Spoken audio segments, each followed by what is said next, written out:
আজকের দিনটা শুরু করলাম ১ কাপ কফি দিয়ে। কফি খেলে না মনে হয় সারাদিন বেশ ভালোই একটা এনার্জি পাওয়া যায়।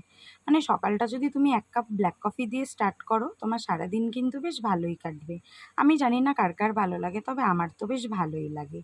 আর আজকের ওয়েদারটা দেখে মনে হচ্ছিল যখন তখন বৃষ্টি নামলো বলে।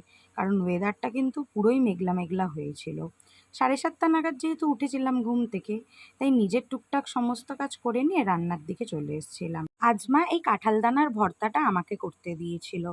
আর আমি কিন্তু এটার রেসিপি তোমাদের সাথে শেয়ার করে দিয়েছি। তোমরা কিন্তু দেখে জানিও কেমন হয়েছে।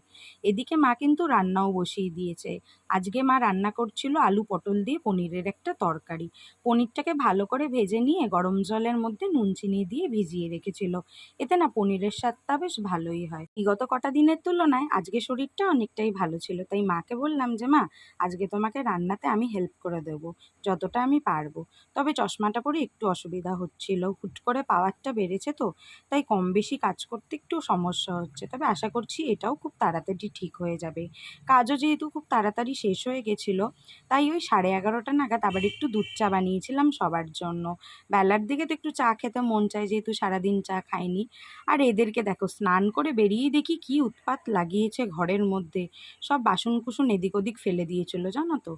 তারপরে দুপুরবেলা সবাই মিলে খেতে বসে পড়েছিলাম।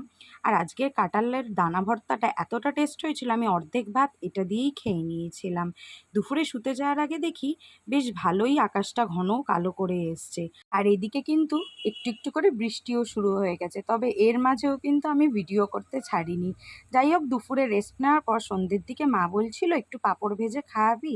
কটা দিন আগে মারা মেলাতে গেছিল, সেখান থেকেই কালারিং পাঁপড়গুলো এনেছিল। আমি কালারিং পাঁপড় না এর আগে খাইনি। মানে যেটা খাইনি সেটা আমার বলতে কোনো অসুবিধা নেই। আমার পাঁপড় সবসময় প্লেন খেতেই ভালো লাগে। তবে এই কালারিং পাঁপড়গুলো না ভাজার পর খুব একটা ভালো লাগছিল না। দোকানদার তো বলেছিল এগুলো নাকি ফ্লেভার পাঁপড়, আমি জানি না। তবে খাওয়ার পর না কয়েকটার ফ্লেভার একটু বোঝা গেছে, আর কয়েকটার একদমই বোঝা যায়নি। তবে এইসব পাঁপড়গুলোর মধ্যে না আমার সাবুর পাঁপড়টাই খেতে বেশি ভালো লেগেছে।